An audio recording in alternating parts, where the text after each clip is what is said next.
Well, maybe save the best for last year. Billy Baldwin, welcome back to Gallagher-Iba Arena here on the campus of Oklahoma State University. Stillwater, Oklahoma, all eyes on this one. Kyle Dake, the four-time NCAA champion from Cornell University, and Jordan Burroughs, the reigning Olympic gold medalist in the blue singlet from Lincoln, Nebraska, riding the 55-match international win streak. What an amazing story for both these guys. Yep. This is the moment we've all been waiting for. This is Ali Frazier for the American wrestling community. You know, when Dake wrestled Taylor for his fourth title back in Des Moines this year, for the first time ever, they saved that match for the last match of the finals. 165 heavyweight did not go last. 165 went last to save the best for last, and this is what we have here again today. And our first points of the night come for Burroughs with the push-out. This is round 2 of these best-of-3 finals. Jordan Burroughs winning 7-0 convincingly over Dake in round 1. He gets the push-out, Billy, for the first points, 29 seconds into round 2. And Dake looked terrific earlier in the tournament. He handled Taylor again from Penn State. He handled Taylor on a number of occasions now, both freestyle and collegiate style. Taylor has not had an answer for Dake. I thought that would carry over into this match in the first round, but Burroughs just looked remarkable on his feet once again, as he always does. Yeah, how about the match in the Challenge Tournament Finals for Kyle Dake? He went 15 minutes to beat Andrew Howell, the former NCAA champion, in overtime. Of course, these new rules, it's sudden death. They go until someone scores, and Andrew Howell and Kyle Dake went, and they went, and they went, until finally, in about the 9th scramble of overtime, Dake got the winning takedown. And we asked him after, we said, what do you got left for tonight? He said, hey, I just finished the college season. I'm in great shape. I said, you're wrestling the best in the world. What did he say? He said, I'm the best in the world. You got to love the confidence, but Jordan Burroughs, boy, that's a tough But you know, that's test. what separates him from the greatest so far not in the international community, but the greatest in the collegiate community, is that you could just see when he takes the mat that he's having so much fun, and everything between his ears is in order. Psychologically, emotionally, he's just like a kid in a candy store out there, and he just looks like, nobody ever gets inside his head. When I see him wrestle Taylor, sometimes I see Taylor's wheels spinning. Like, I think in the back of his mind, he's thinking about Dake. He's worried about Dake. And Dake doesn't look like he's got a worry in the world, at least up until the first round of the finals here.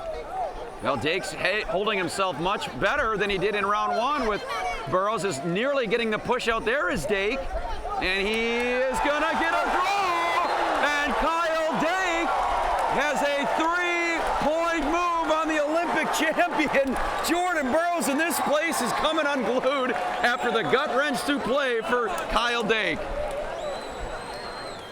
And he threw him so hard, the scores table says, wait, he knocked the computer out of bounds.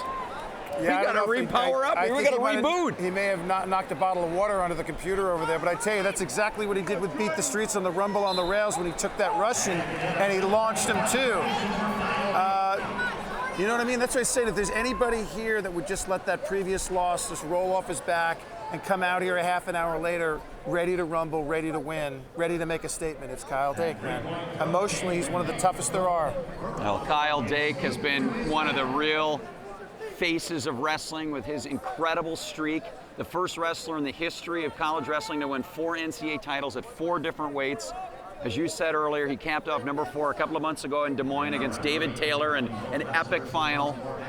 And now can he shock the world? Oh, there is Burroughs, that signature double leg, Billy. The move that gave him the Olympic gold medal. And now here we go, though. I think when it's all said and done, we're going to be tied at 4. Yep. Confirmation. It should be 4-4. And there it is. The points now awarded, so we are tied at 4.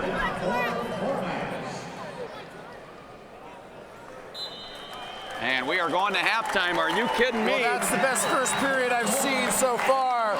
I think if Jordan Burroughs is smart, he's going to stay like the cat that he is on his feet, and he's going to be really smart on his feet. Once you get down on the mat with Kyle Dake, I told you in the NCAA finals a couple of years ago, in a 7-minute match, he had 6 minutes and 25 seconds of riding time in one match in the finals of the NCAA. So, you know, Kyle Dake is a great counter wrestler. He's a great mat wrestler. Jordan Burroughs is clearly superior, the best in the world on his feet in this weight class. So I think he's going to be smart to not try and get in there and tangle up with him too much. Well, to steal a phrase from your neck of the woods, this is great theater here, these two. I mean, this is incredible what's going on with Dake and Burroughs. Just an amazing first 3 minutes of wrestling. We'll see what we got in store. Tied at 4, Dake and Burroughs. Dake has the, if it was a tie break, Dake has the tie break right now with that big throw. But of course, we got a long way to go. You know, they kind of remind me of Larry Bird and Magic Johnson, the way those two elevated the NBA with their rivalry, and this rivalry could do the same thing for the sport of wrestling. Absolutely, for sure. And Dake just getting started. I mean, this is one of his first freestyle tournaments. I mean, he's just a baby when it comes to it. Jordan Burroughs came right out of college, did the same thing a year ago. I mean, these two are both newcomers to the scene and already two of the best in the world. Yeah, Incredible. I spoke to Kyle earlier today, and I was talking to him about Cale Sanderson, you know, came out of college 159-0, and in that World Championship in New York, he lost in the finals, of course, went on to win the Olympic gold medal. But even the great Cale Sanderson lost in the finals of the World Championships. And I've been very impressed with how he's been able to make the transition from collegiate wrestling into freestyle competition. And here is Dake now, looking for his lead again, and there's a 2-point takedown for Kyle Dake with a 6-4 lead in Burroughs. I think Burroughs is a little shocked, to be very frankly honest with Billy. He's like, what the heck just happened? I beat this guy 7-0 in about 2 minutes in round 1. He's in the fight of his life here in this match. Look at the transition from the collegiate wrestling, the third NCAA wrestler to win 4 titles, the first to do it in 4 different weight classes, and now he comes in here and he makes a transition to freestyle, international style of wrestling with relative ease. I mean, he's going to get on the mat with a couple of guys that are from, Iran and from Russia and from Turkey and other countries, and they're going to have unorthodox styles. We'll see how he responds when he gets into when he's wrestling internationally. But so far, so good, moving from the college mat to the freestyle mat. I tell you what, I've been to a lot of wrestling events. I have never seen an atmosphere like this. There is not one person sitting in this arena. There is just an incredible vibe in this arena right now of what's going on. Can Kyle Dake snap Jordan Burroughs' 55-match win streak on the international circuit? He has never lost a freestyle match as Jordan Burroughs, and now we are tied at 6. Well, I love the streak, but I'd almost like to see this to go to 3 because Dake has answered the bell after the first round loss, and if Burroughs loses for the first time in 56 matches, it'll be interesting to see how he responds in a 3rd match. Again, with the new FILA rules, if this is tied at 6 in 35 more seconds, we are going to a sudden death overtime. First points would win it. That would include a push-out, so here we go, folks. Fasten your seatbelts from the Gallagher-Iba Arena. Can Jordan Burroughs punch his ticket to another world team, or can Kyle Dake send this to a best-of-3 third and deciding match? Burroughs going for that signature double. Dake with the counter. Dake tying up and Dake staying low like that, I think, is very smart. And nearly a push out there for Dake. Overtime. This is going overtime. And we are going to overtime. Listen to that crowd. Listen to that crowd.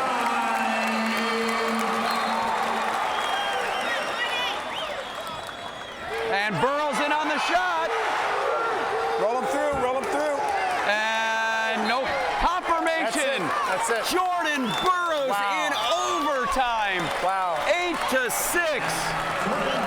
So Kyle Dake calling for the challenge. His coaches, he was waving for them to throw the challenge. He wants that reviewed. He wants a 3rd shot at Jordan Burroughs here. Well, you're allowed 1 challenge, and Rob Cole, his great head coach at Cornell University, who sits with the corner in him now at these World Trials, throws the red brick out.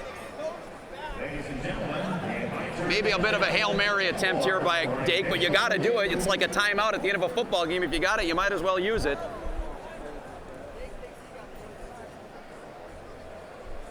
As the replay appears, I'm not sure that this is going to be reversed here. I don't see it, but yeah, it appears Burroughs is going to hang on to the 2, but in any event, there it is. I'll tell you what, though, rest of the world beware. Kyle Dake making a statement here this weekend, but the man's streak continues. Jordan Burroughs now 56-0 on the international circuit, Billy Baldwin. He is the best going on planet Earth in the sport of international wrestling. You know what I have to say, though? I think Kyle Dake learned a lot from those first 2 match 1 to match 2. If they wrestle 10 times, Jordan Burroughs is not winning 10 times. I'll tell you right now, that streak is going to be broken.